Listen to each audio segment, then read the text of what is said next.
Welcome to DECODE. We need more boredom. Boredom will make you more creative. Boredom will also make you smarter. And if you believe what I just said makes no sense, don't worry. This video is right for you.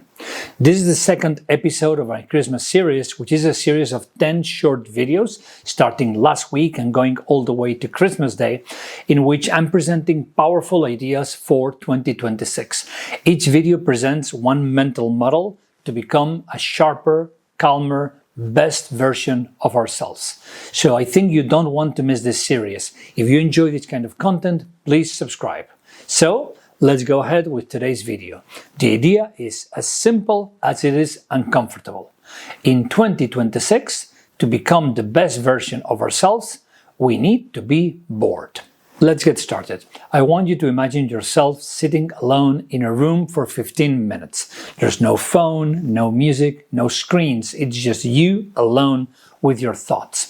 You are sitting on a chair, and in front of you there's a table, and on that table there's a big red button that has been connected through some wires to some electrodes in your arm. This is a real experiment that took place in the University of Virginia. Before you are left alone in the room, a researcher has told you that actually that button is going to trigger an electric shock in your arm. It's not going to be dangerous, it's not going to be deadly, but it is going to be indeed painful. So before the researcher leaves, you're told to press once so that you feel the response on your body. And yes, it's the kind of pain that you would typically want to avoid. And then the researcher says, hey, bye, I'm going to come back in 15 minutes. You can do whatever you want as long as you're sitting on this chair for the next 15 minutes. And he leaves and he closes the door. It sounds like a very weird sci-fi experiment, right? But basically, again, the only thing you need to do is be 15 minutes in that room. What happens next is unbelievable. What if I told you that the majority of male participants in this experiment actually did press the button just out of boredom during those 15 minutes? And about 1/4 of the females pressed it too. In the most extreme case, there were people who pressed the button more than once just because they were bored, and one specific test subject pressed the same button 200 times in those 15 minutes just to avoid the silence, just to avoid the inactivity, just to avoid the boredom. Faced with silence, faced with inactivity, people preferred pain, literal pain. Again, this is an experiment that was done at the University of Virginia and also with collaboration with Harvard. And it was not about masochism. It was not about, this kind of pain thresholds or anything like that. It was an experiment designed to reveal something way more disturbing, which is that in the modern world, our mind finds boredom harder to endure than physical discomfort. And this is where our story begins. In the last 20 years, boredom has almost completely vanished from daily life. Not because the world has improved and everything is fantastic, but because every empty second has been occupied with some sort of stimulation. The moment our attention loosens, a screen pulls it back. Silence is interrupted before the brain can even settle into it. Pauses disappear before we even notice them and enjoy them. Walking has become checking. We're always checking, our phones or something like this. Just go to the street, just look at the people. Maybe if they're walking together, several people, they're going to be chatting with each other. But look at the people who walk alone. Isn't it true that the vast majority of them are just checking their phones? Waiting has become scrolling. I went to the doctor the other day and I was in the typical waiting room and everybody was occupied with something, typically, again, cell phones. Even when we go to the restroom, we have lost the ability to be there sitting and doing our own stuff, focusing on our thoughts. We need to be doing something. And there's a specific type of video games that are designed for that kind of use, fun as that may sound. Platforms of different sorts have occupied every second of our waking life. Entertainment is basically endless. And this feels very efficient because, again, on one side we may think, oh yeah, we are using that time. But this efficiency traps our mind in constant response mode. We're always processing, but we're not reflecting on our thoughts. We're always consuming, but we're never creating something new because we're always busy. The cost of this kind of routine is invisible in the moment, but it's adding up. We're slowly losing access to the deeper operations of the human brain. And yes, neurology explains this. Neuroscience has a very precise explanation of what we're losing with this kind of shallow processing that's so typical of modern life. And this something that we're losing is the access to the default mode network. And this is not a metaphor. This is not some sort of invention. This is a measurable, observable system within our brain. The default mode network can be shown, for example, in an MRI scan, in a resonance of our brain, and it actually lights up whenever our brain is left alone, our mind is left alone. So typically when they do an MRI, you can get the patient to actually do activities in their brain, like, memory recalls and computations and that kind of stuff. And of course that lights up different areas of the brain. And then of course you may think that whenever we become inactive and we do nothing, that the brain would basically settle down and do nothing. And that's not true. What happens after a few seconds of inactivity and boredom is that different areas of the brain begin lighting up like beacons, and that is the default mode network. The default mode network activates when nothing else demands our attention, when there's no external stimulation of the brain. Whenever the brain doesn't need to process anything, that is when the default mode network triggers. And it's not when we sleep or when we are resting. No, we need to be awake, but just unstimulated. In that state, the brain begins a completely different type of routine, a different type of work.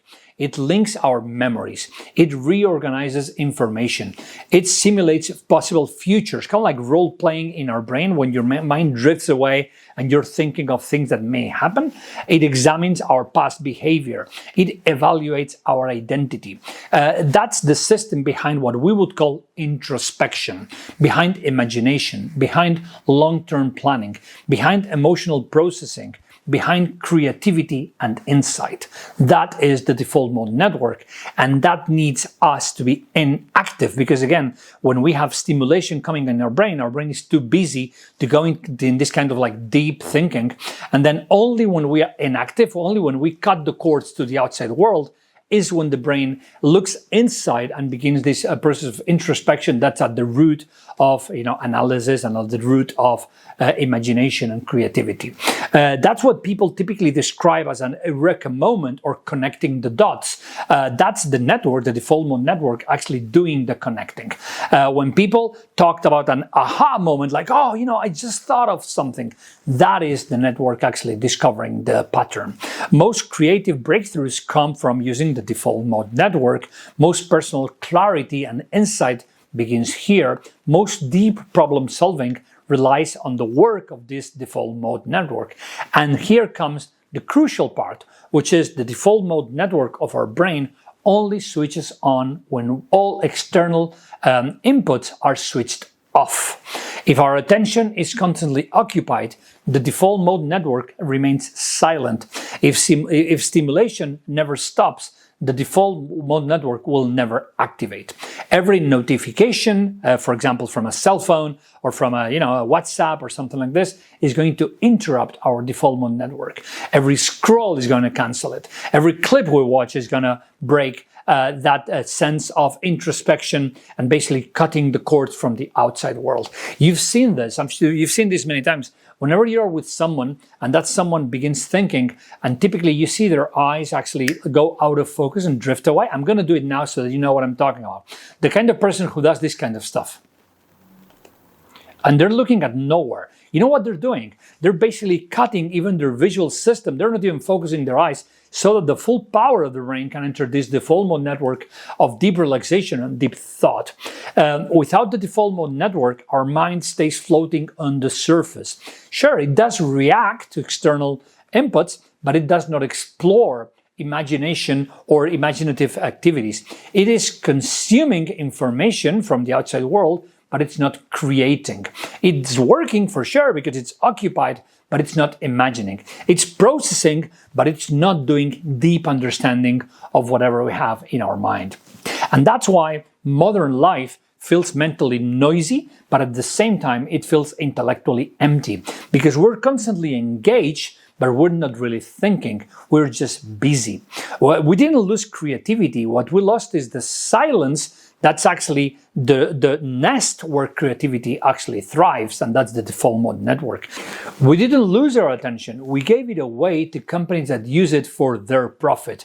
We didn't lose depth. What we lost is the conditions that allowed us to dive deeper into our own mind. And by removing boredom, we removed the gateway to this entire part of the human mind, which is key to our development or to our creativity. And if an adult cannot tolerate 15 minutes of silence, as proven by that experiment of the University of Virginia, imagine today's children. They have grown up in an era where instant entertainment is basically a given, where we flicker at the first piece of discomfort. Screens appear in front of their eyes before the brain has had a chance to generate its own responses. But boredom is not a malfunction in childhood. It's actually desirable. Kids need to be bored, and they need to be bored a lot. It's actually a requirement for the development of their mind. That's the way the brain learns how to generate thought. That's how emotional resilience is slowly built on the young minds of the children. Development psychologists have known this for decades, which is when children experience boredom, that's when the brain activates the circuit responsible for internal storytelling, divergent thinking, and self-regulation. When you expose a child to boredom, he needs to begin creating stimulation from within. And that act is not trivial. It's actually a form of neurological training. There's a very interesting study of the University of Bath and the University of Melbourne in Australia that showed that children who had regular unstructured play, the type of play that you leave the child in a room with lots of things and materials just to do unorganized, chaotic play, they tend to score higher in creativity tests and then emotional regulation tests as well. When kids are deprived of boredom, their tolerance to frustration drops because basically whenever a child gets used to being entertained by somebody else, the moment that external entertainment fails, then there is frustration. So again, boredom is a form of building resilience on the mind of the children. Those children struggle more with delayed gratification. And that's obvious, if you're used to being entertained at all times, kind of like a little dictator, the moment there's nothing entertaining you, then you're going to struggle, and then delayed gratification for you is going to become a big problem. And we know delayed gratification and self-control is one of the key things to actually train a child to acquire. By age 7, age 8, kids should be able to delay gratification and have self-control. And if not, that's going to be the birthplace of bigger problems when they become teenagers, when they become adults, in terms of compulsive behaviors, etc., etc. That's why the children who are not typically bored, they show higher levels of anxiety when that stimulation is actually removed, because again, they have become addicts of stimulation. Of course, the default mode network that I was talking to you about before develops during these formative years of early childhood. Neuroscience shows that the default mode network matures through daydreaming, imaginative play, and self-directed mental wandering, basically letting the kids just wander and do their own thing in a controlled environment so that they're bored and they find their own sources of entertainment. But when stimulation has to come from a screen, the brain, of course, remains in reactive mode. If you train your kids just to get entertainment from screens, they will never develop this default mode network that's so important in the adult life. And they will never enter this internal mode required for creativity and self-reflection. And this is why teachers worldwide now, they're all reporting the same pattern and the same problem. And many of you guys watching me maybe are teachers, and what I'm going to say now is something that's actually the talk of the town among the teaching community, which is that the kids today, because of this hyperstimulation in the early age through screens and TVs and cell phones and social media and yada, yada, yada, kids today are easily overwhelmed, easily distracted, easily bored, and they lack lots of self-control because, again, they're not developing this default mode network, which is developed by allowing them to be bored and finding their own internal sources of stimulation. Their brains have never been trained to generate their own inner world. What you need to think about is a bored child is going to grow up learning to invent worlds, to invent activities, to create things, and that's going to be very useful in the adult life. Whereas a stimulated child, which is just going to become a consumer, an adult that when the time comes to become an adult, he's going to be used to being a consumer of things created by others. So what do we want to train? Do we want to train kids who are able to create, or kids who are only able to consume? Because remember that when consumption replaces imagination, your internal life weakens and frustration is going to become unbearable because silence is going to become frightening. And we may be now raising the first generation that never learned how to live inside their own minds. One of the simplest ways to engage your default mode network is actually walking. And this is not lifestyle advice. This is actually, again, neuroscience. There's a Stanford study by the authors Opetzo and Schwartz that measured creativity when people walked. They took two groups. One of them was actually walking, and the other one was actually staying in an office. And afterwards, what they did is they made the two groups do a test on what's called divergent thinking, which is coming up with creative ideas using a structured test. And the results are extraordinary. They're unsurprising to me, but they're actually extraordinary, which is that the creative output of the group that had been walking, specifically walking in nature, walking outdoors, was actually higher by 60% from the group that had been indoors for the same amount of time. And the most important part is that those results were not short-lived, but actually the effects continued even after they had stopped walking for a significant amount of time. So again, the benefits of walking are not kind of like, snake oil. They're proven by science, and it's actually the default mode network actually kicking in as we begin walking. Movement changes the chemistry of our brain because it does two things. The first thing that it does is, of course, it increases blood flow to our brain, specifically to the prefrontal cortex of our brain. And the second thing that it does is that it reduces the stress centers, the activity in the stress centers of the brain. And then what happens when you combine these two things is the default mode network kicks in. Of course, I'm talking about a very specific way of walking. I'm talking about walking alone, in silence, with no distractions. No, being with your phone, looking at your notification, that does not count as walking. I'm talking about pure going for a walk, just for the sake of it.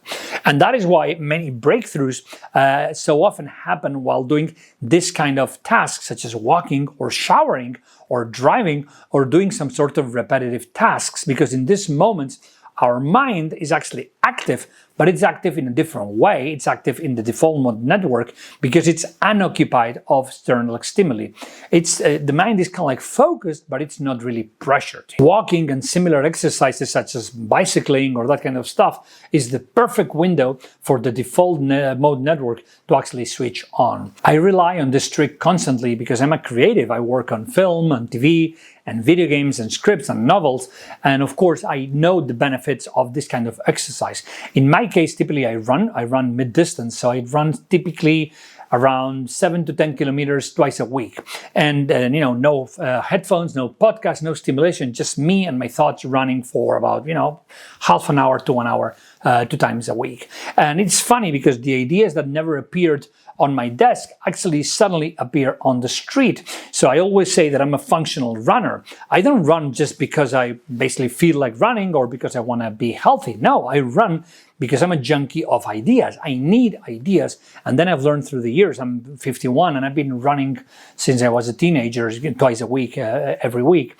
I have learned that for me, running is actually a very quick shortcut to ideas. So whenever I'm stuck, whenever I have a problem, typically in the evenings, I go for a run and magically ideas come. Maybe it's not the ideas I thought I needed, maybe it's something else. But again, my divergent thinking actually works by running. I do the same thing by walking. My way of walking is very peculiar.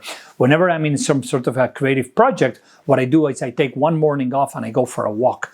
To me, going for a walk is basically 3 hours with my phone in airplane mode so that nobody can actually interrupt my process. I carry my phone because I use it actually to take notes of any ideas that I think, like, voice memos and that kind of stuff, and typically what I do is I just wander.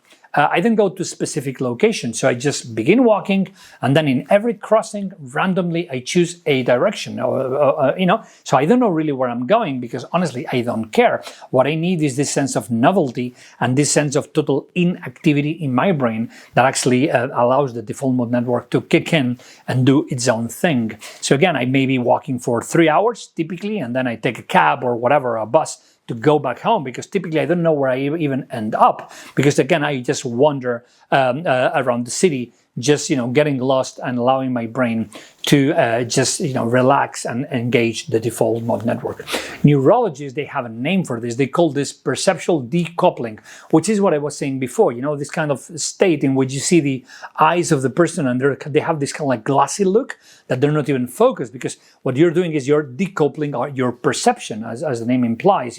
The mind disconnects from the outside world just enough to begin exploring the inside world, and walking and running is one of the most reliable triggers for that kind of state. And again, this is not mysticism, this is not any sort of religion or something like that. This is measurable. When movement becomes rhythmic, the brain settles into an optimal pattern for divergent thinking.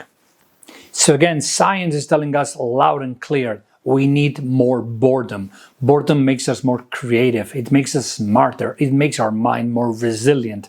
And so now I'm going to share with you 3 simple techniques that we can apply every day. Those are very basic ideas that actually will make you engage in this boredom state that starts your default mode network.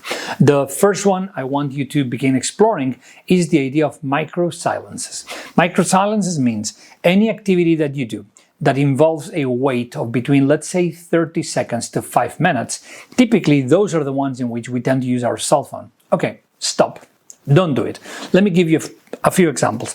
Let's say you need to go to the bathroom, as I was saying before. Don't take your phone with you. Let's say you're going to boil water on the microwave and you're going to be waiting for 2 minutes.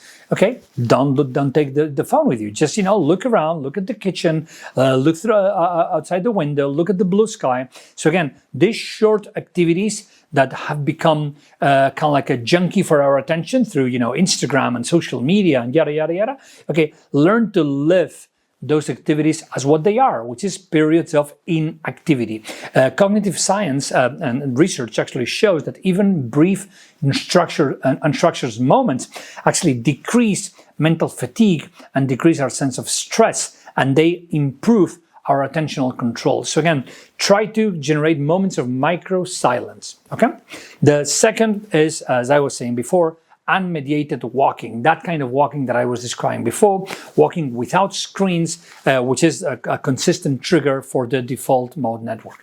It's going to boost your divergent thinking, your emotional stability, and your problem solving. And again, this is not mindfulness. This is not some sort of like a guru book. No, this is neuroscience. This is biology. The brain works better when movement, because of blood flow, is paired with silence because of the default mode network. Okay, and then the third advice, or the third technique that I would love you to explore, is this idea of unstructured time, especially for children, but also for adults. If you have kids, especially in the tender ages between 2 and 6 years old, make sure they have a lot of unstructured time. You need to equip a room for unstructured play. I mean, one of those rooms in which there's a lot of different types of stimulus, like, chunks of wood and maybe cardboard and maybe pens and pencils and maybe, paint, lots of different types of resources. And then whenever the child needs to have fun, just put him there. And, if they ask, what do I do? Your answer has to be, I don't know. Do whatever you want. And then in the first 10 seconds, they will be like requesting your attention. And then suddenly they will pick some papers and they will be doing, a crown, or maybe they will begin building a castle, or they will begin what's called unstructured play. The same applies to adults. But in this case, because the unstructured play is a little bit more complicated for adults, I recommend a certain type of hobbies, which is the hobbies that actually need your total focus and attention, but they're actually very low intensity. Let me give you a couple examples.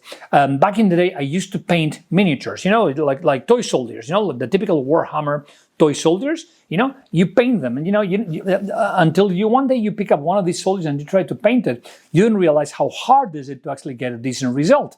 And the fun part about that is that your mind, in terms of your fine motor skills, are 100% focused on painting that little guy. But actually, that frees up all your brain, and you would be surprised of how much your mind wanders when you're painting a soldier. Or, for example, if you do drawings, that's something I do typically on flights. Whenever I have a long flight, I bring some sort of notebook and I begin doing sketches. Doing a proper drawing takes, half an hour. And that half an hour is a half an hour of silence in which, again, you're using your fine motor skills, but you're freeing up your brain to do all sorts of other introspection and creative thought. So again, in the case of young children, unstructured play. In the case of adults, this kind of hobbies that require lots of attention, but actually that attention is on fine motor skills or something like this, and they free up all your brain to do all the other types of activities that we're interested in. Again, none of this actually do require a dramatic lifestyle change. I'm not telling you, live in a monastery. No, what I'm saying is, even if in your daily life tomorrow, you can begin embracing boredom and enjoying the benefits of that boredom being part of your life. What I'm trying to say is that recovering boredom is not a form of nostalgia. It's a neurological necessity, and it's one that we are not taking good care of because of the constant attention drops and notifications and social media and all that kind of stuff. Silence is where our ideas do connect. Silence is where our identity forms. Silence is where our emotional balance returns. And when we protect a few minutes, it doesn't need to be much, just a few minutes is more than enough. From intrusion, the mind recalibrates, creativity reappears, clarity returns, and life becomes all about thinking again. The modern world has taken away our boredom. Now it's our job to fight and to get it back. This is my second video in my series of 10 videos of how to become the better version of yourself in 2026. On the first video, we spoke about opinions and facts and pseudoscience and science. In this second video, we're talking about the value of boredom. I think this is a very timely issue, especially with children, because again, the connection of social media and children is creating kind of like a perfect storm, even also for adults, but especially for children. If you enjoyed this video, remember that I'm doing 10 videos like this. They're dropping once every 2 or 3 days. And so please do hit subscribe so that you get notified when the next video drops. And by doing so, you're of course contributing to the growth of DECODE. We're over 5,000 people already, so I'm very, very happy, and I'm very thankful to all of you guys following the channel. And again, down here on the comments below, you can drop your notes about the trick that you use to become bored and to enjoy that boredom as part of your life. Thank you for watching DECODE. See you on the next episode.